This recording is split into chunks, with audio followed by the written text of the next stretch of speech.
All right, I'm very excited because we've got the market data in through the end of October 2023.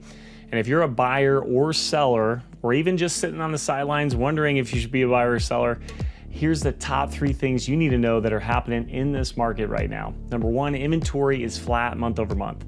Number 2, supply is still very, very low. And number 3, sales are down. So if you want to find out what all that means to you, watch the rest of this video.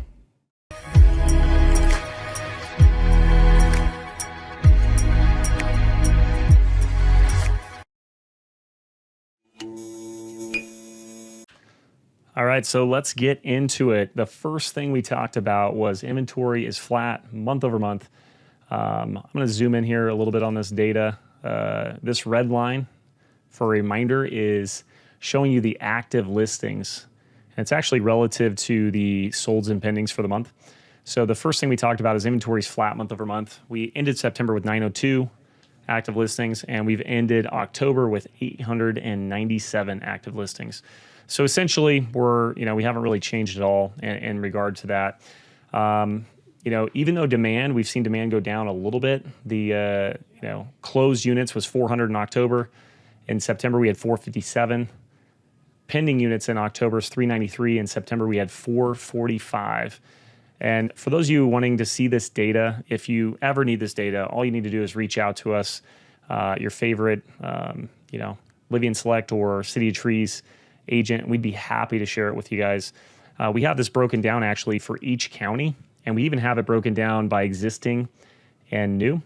And we share this information with a lot of builders that we work with and other developers and clients who like to look at this data and make decisions based on that. So if that meets your needs, then reach out. We'd love to help you out.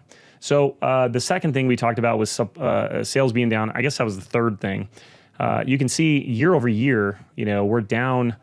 Gosh, it looks like, we went from 900 sold and pending, now we're sitting at just under 800 sold and pending. That's a rough, I think it's 12.5%. Let's see here, 900. Yeah, it's about 12.5% down year over year. Surprisingly, in Ada County as a whole, we're actually down more than that when you look at all of the existing home sales. We've got 5,290 year over year. Year to date for the year 2023.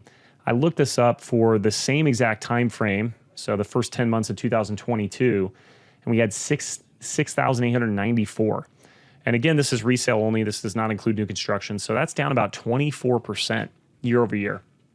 So bottom line is, with rates being higher, less people are choosing to transact, and that's an interesting thing, because I'm sure if you're a buyer or a seller, you might be thinking like, well, should I want to be a buyer or seller?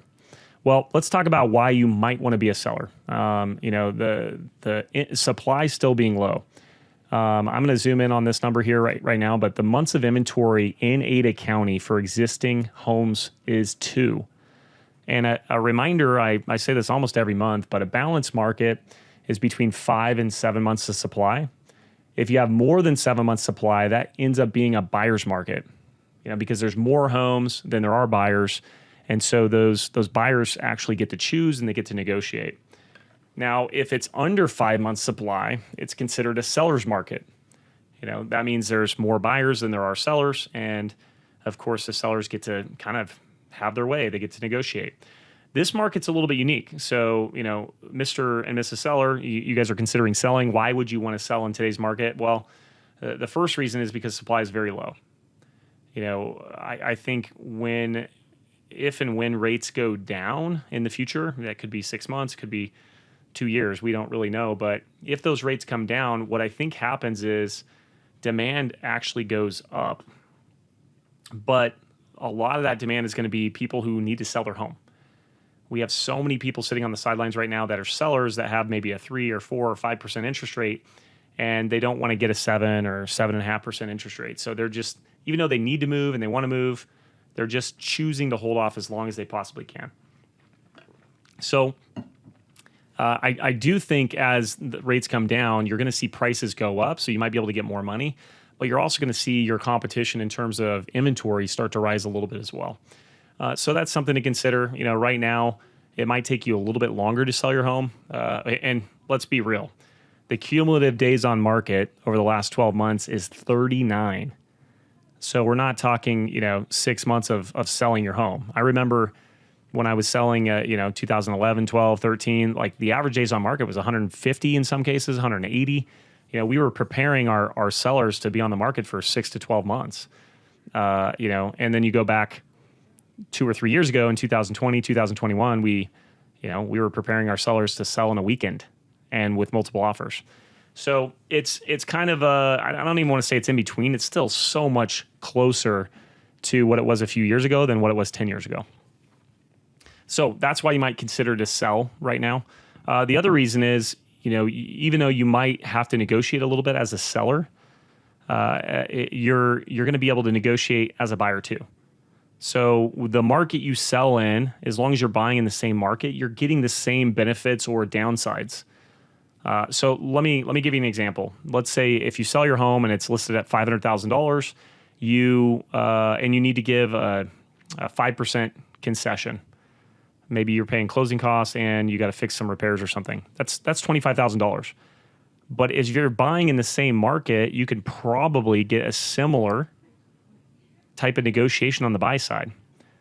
So it oftentimes ends up being a wash.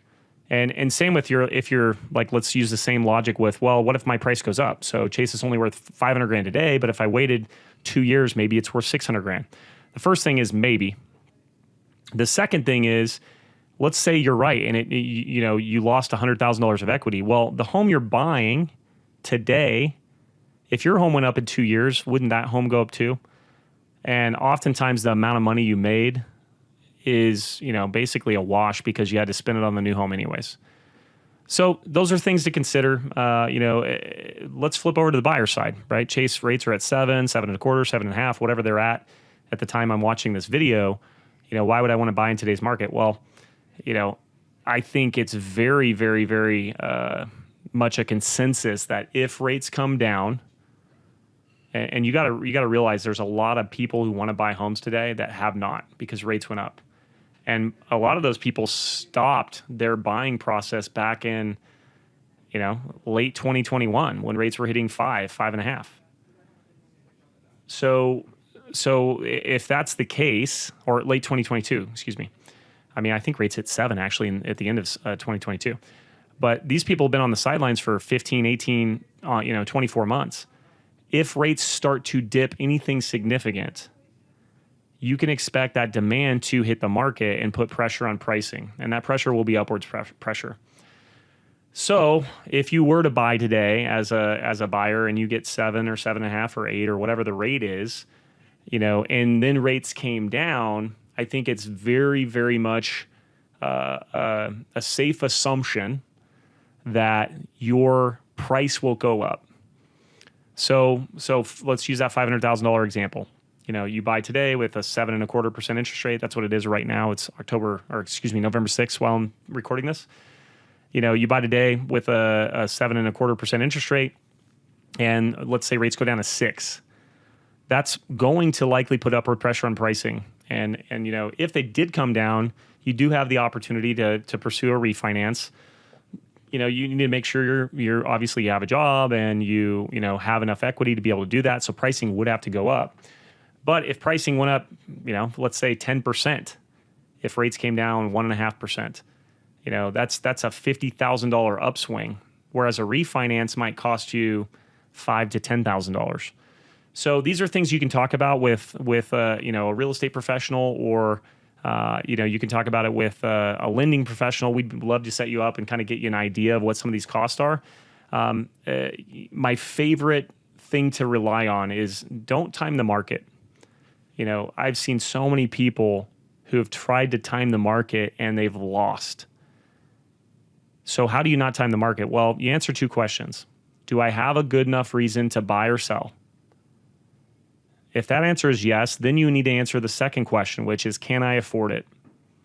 So if I have a good enough reason and I can afford it, then I just need to buy or sell with confidence and not worry about what the market's going to do, because timing the market's a fool's errand. So thank you guys so much for checking this video out. I hope you guys have, taken away a couple of things on what's happening in the market here.